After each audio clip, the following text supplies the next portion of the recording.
সুপ্রিয় দর্শক, আসলে আমাদের এদিকে আসলে বৃষ্টি হওয়ার কারণে মূলত মানুষের জ্বালা বিছনাগুলো সম্পূর্ণ ডুবে গেছে। তো মানুষ কি করবে? আশা আছে তারপর যে পানি কমবে। তো এরপরও মানুষের নিজের উঁচু জায়গা যেখানে যেখানে আছে ওখানে জ্বালা বসাইছে গৃষ্টি করার জন্য। হ্যাঁ, তো খাই দাও গৃষ্টি করার জন্য। তো অবশ্যই দেখবো আজকে আসলে পানি অনেক কমে গেছে বৃষ্টি না হওয়ার কারণে। এখন জ্বালা উঠেছে মানুষ জ্বালা রোপণ করার জন্য।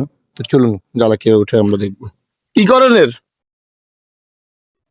আসলে দীর্ঘদিন আমাদের এই সুইসাইড বৃষ্টি হওয়ার কারণে হ্যাঁ জ্বালা আসলে মানুষ যে এই খেতে যেখানে বসেছে ওইখানে বসেছে।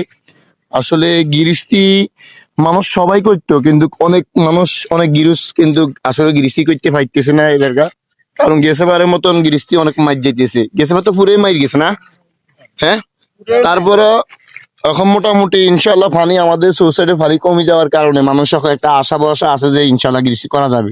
তারপরও জ্বালা রোপণ করার সময়টা চলে গেছে নাকি ভাই? যে সময়টা ছিল মানে যদি বন্যা না থাকতো তাহলে মূলত আসলে এই জ্বালা আরো 1-2 মাস আগে মানে জমিতে রোপণ করা যেত। আসলে যে সময়টা ছিল ওই সময়টা এখন নাই ভাই। আপনাকে আগে বডি লেভেল কত ছিল? হ্যাঁ ভাই, 400 এখন কত? এখন 500। আসলে দিনের সাথে সাথে সময়ের সাথে সাথে আসলে মানুষের সময়ের মূল্য বাড়ছে এবং কি অনেক কিছু দ্রব্যমূল্য তেমন অনেক বাড়ি যাওয়ার কারণে মানুষের আসলে কামের মজুরি বাড়ি গেছে। তারপরে ওনাদের আমি মনে করি 500 হিসাবে আমাদের গ্রাম অঞ্চলে অনেক কম আমি মনে করি। কারণ টাউন অঞ্চলে দেখি এক এক মানুষ হাফ বেলা কাজ করে 800-900।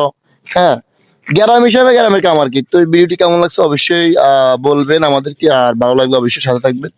আর আপনাদের সোসাইটি কি অবস্থা গাড়ির স্থিতি অবশ্যই আমাদেরকে কমেন্ট করে জানাবেন।